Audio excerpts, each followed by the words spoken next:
બકરી બહેન. કેમ છો બાળ મિત્રો? મજામાં ને?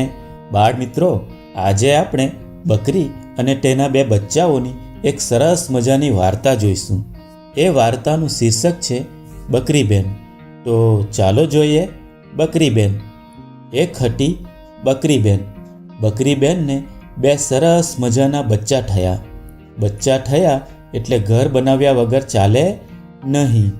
તેથી બકરી બહેને તો ઘર બનાવવાનો વિચાર કર્યો. હવે ઘર બનાવવા માટે જરૂરી સામાનની જરૂર હતી. તેથી બકરી બહેને તો સામાન મેળવવાનો ઉપાય શોધી કાઢ્યો અને બકરી બહેન તો ચાલતી ચાલતી જઈ રસ્તાના વચ્ચોવચ્ચ જઈને બેસી ગઈ. થોડી વાર પછી એ રસ્તા પરથી શેરડીના ગાડાવાળો નીકળ્યો. ગાડાવાળાએ બકરીને રસ્તામાં બેઠેલી જોઈ ગાડું રોક્યું અને બોલે છે, એ બકરી, ખસી જા અહીંથી, રસ્તા વચ્ચે કેમ બેઠી છે? બકરી બેન કહે, બકરી તારી માં ને બકરી તારી બેન. બકરી બકરી કોને કહે છે? બકરી બેન નથી કહેવાતું. શેરડીના ગાડાવાળો કહે, અરે ભૂલ થઈ ગઈ, ભૂલ થઈ ગઈ. બકરી બેન, મને માફ કરશો. બકરી બેન, બકરી બેન, રસ્તામાંથી ઉઠશો. જો તમે રસ્તામાંથી ઉઠશો તો હું તને એક શેરડીનો ભારો આપીશ. બકરી બેન કહે, હા સારું, હવે હું ઉઠીશ, પણ પહેલાં શેરડીનો ભારો આ ઝાડ નીચે મૂકો. ગાડાવાળો તો શેરડીનો ભારો ઝાડ નીચે મૂકે છે અને પછી બકરી બેન તો ત્યાંથી ઉઠીને બાજુ પર ખસી જાય છે અને શેરડીના ગાડાવાળો પોતાના રસ્તે આગળ નીકળી જાય છે. ત્યાર પછી બકરી બેન તો ફરી રસ્તા વચ્ચે જઈને બેસી જાય છે. ત્યાર પછી થોડી વારમાં ગોળનું ગાડું આવ્યું. ગોળના ગાડાવાળાએ બકરીને રસ્તામાં બેઠેલી જોઈને ગાડું ઊભી રાખ્યું અને કહ્યું, અરે બકરી, રસ્તા વચ્ચે કેમ બેઠી છે? ખસી જા બાજુએ. બકરી બેન કહે, બકરી તારી માં ને બકરી તારી બેન. બકરી બકરી કોને કહે છે? બકરી બેન નથી કહેવાતું. ગોળના ગાડાવાળો કહે, અરે અરે, ભૂલ થઈ ગઈ બકરી બેન, ભૂલ થઈ ગઈ. બકરી બેન, બકરી બેન, જરા બાજુએ ખસશો. જો તમે બાજુએ ખસશો તો 2-4 ઘડા ગોળના આપીશ. બકરી બેન કહે, હા એમ કરો તો હું ઉઠીશ. ગોળના ઘડા પેલા ઝાડ નીચે મૂકો. ગોળના ગાડાવાળો તો ગોળના ઘડા ઝાડ નીચે મૂકે છે. ત્યાર પછી બકરી બાજુએ ખસી જાય છે અને ગોળના ગાડાવાળો પણ પોતાને રસ્તે આગળ નીકળી જાય છે. ત્યાર પછી બકરી બેન ફરી રસ્તા વચ્ચે જઈને બેસી ગઈ.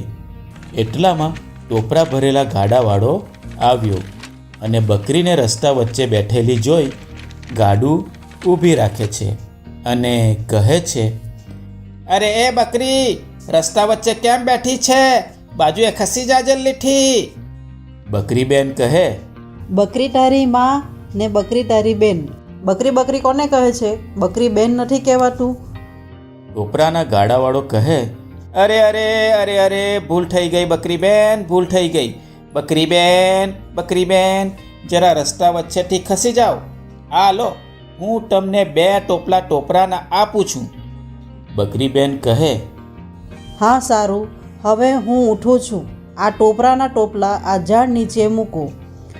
ગાડાવાળો ટોપરાના ટોપલા ઝાડ નીચે મૂકે છે. ત્યાર પછી બકરી બેન રસ્તા વચ્ચેથી ખસી જાય છે અને પછી ટોપરાના ગાડાવાળો પણ પોતાને રસ્તે આગળ નીકળી જાય છે. ત્યાર પછી બકરી બેને તો એ બધો સામાન ભેગો કરી ઘર બનાવવાનું શરૂ કર્યું અને ગોળની ભીંટો બનાવી, શેરડીના દાંડા કર્યા અને છાપરા ઉપર ટોપરાની વાટકીઓ ગોઠવી નળિયા નાખ્યા. ઘર આખું બની ગયા પછી બકરી બેન તો બચ્ચા પાસે જાય છે અને કહે છે, ગોર કેરી ભીટલડી ને શેરડી કેરા દાંડા, ટોપરીએ ઘર છાયા બચ્ચા, ચાલો એમાં રહીએ. બચ્ચા તો માની વાત સાંભળીને ખુશ થઈ ગયા અને બોલ્યા, ગોળ કેરી બીટરી ને શેરડી કેળા દાંડા. તો પર એક જ છાયા મારી ચાલો એમાં રહીએ.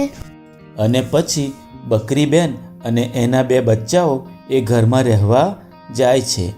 રાત પડતા બચ્ચાઓ અને બકરીબેન નિરાંતે ઊંઘી જાય છે. બીજે દિવસે સવાર પડતા બકરીબેન તો ચરવા માટે જવાના હોય છે. એથી બચ્ચાને સમજાવતા કહે છે, બચ્ચાઓ, હું ચરવા માટે બહાર જાઉં છું. થોડી વારમાં આવી જઈશ.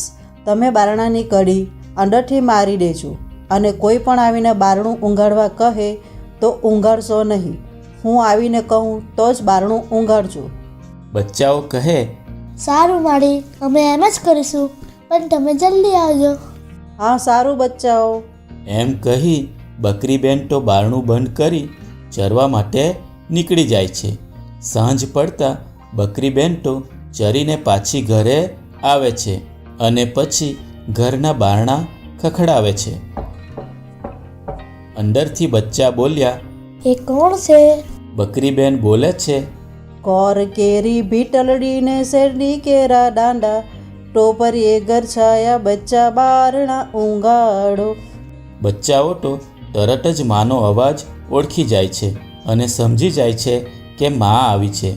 એટલે તરત જ બચ્ચાઓએ તો બારણું ઊંઘાડ્યું અને પછી બચ્ચાઓ તો તરત જ માને ભેટી પડે છે અને બકરીબેન બચ્ચાઓને વહાલ કરવા લાગે છે. આવી રીતે રોજ બકરીબેન તો ચરવા જાય અને પાછા ઘરે આવી બારણું ખખડાવી બચ્ચાને બારણું ઊંઘાડવા કહેતા. આ બધું ઝાડીઓમાં છુપાઈને એક વાઘ જોતો હતો. રોજની જેમ એક દિવસ ફરી બકરીબેન તો બચ્ચા પાસે અંદરથી બારણા બંધ કરાવી ચરવા માટે જાય છે. વાઘ તો આ લાગ જોઈને બકરીના ઘર પાસે પહોંચી જાય છે અને બારણા ખખડાવે છે. અંદરથી બચ્ચા બોલ્યા, એ કોણ છે? પણ વાઘને બકરી બહેન જેવું બોલતા આવડે નહીં. વાઘ બોલવા જાય છે તો એના મોઢેથી નીકળી જાય છે. બચ્ચાઓ તો તરત જ સમજી જાય છે કે આ અમારા મા નથી અને બચ્ચા બોલે છે, જે હોય તે જતા રહો અહીંથી, તમે કઈ અમારી માં નથી. અમારી માં આવીને બોલશે તો જ અમે બારણું ઊંઘાડીશું. વાઘભાઈ તો આ સાંભળી સમજી જાય છે કે આ બચ્ચા બારણું ઊંઘાડશે નહીં. તેથી એ ત્યાંથી છાનો માનો નીકળી જાય છે. ત્યાર પછી સાંજ પડતા બકરીબેન તો ચરીને ઘરે આવે છે અને બારણું ખખડાવે છે. બચ્ચા કહે, એ કોણ છે? એ કોણ બાળું ખખડાવે છે? બકરીબેન કહે, કોર કેરી ભીટલડી ને શેરડી કેરા દાંડા, ટોપરીએ ઘર છાયા બચ્ચા બારણા ઊંઘાડો. બચ્ચા તો પોતાની માનો અવાજ પારખી જાય છે અને તરત જ બારણું ઊંઘાડે છે અને માને ભેટી પડે છે અને બકરીબેન પણ બચ્ચાઓને વહાલ કરવા લાગે છે. તો બાળ મિત્રો, મજા આવીને આ વાર્તા જોવામાં. બાળ મિત્રો, આ વાર્તા દ્વારા આપણે એ શીખવાનું છે કે જેમ બકરીના બચ્ચાઓએ પોતાની માની સલાહ સૂચન માની અને ચતુરાઈથી વાઘ આવ્યો છતાં બારણું ઊંઘાડ્યું નહીં અને પોતાની માનો અવાજ સાંભળીને જ બારણું ઊંઘાડ્યું અને જંગલી પ્રાણીઓથી પોતાનો બચાવ કર્યો.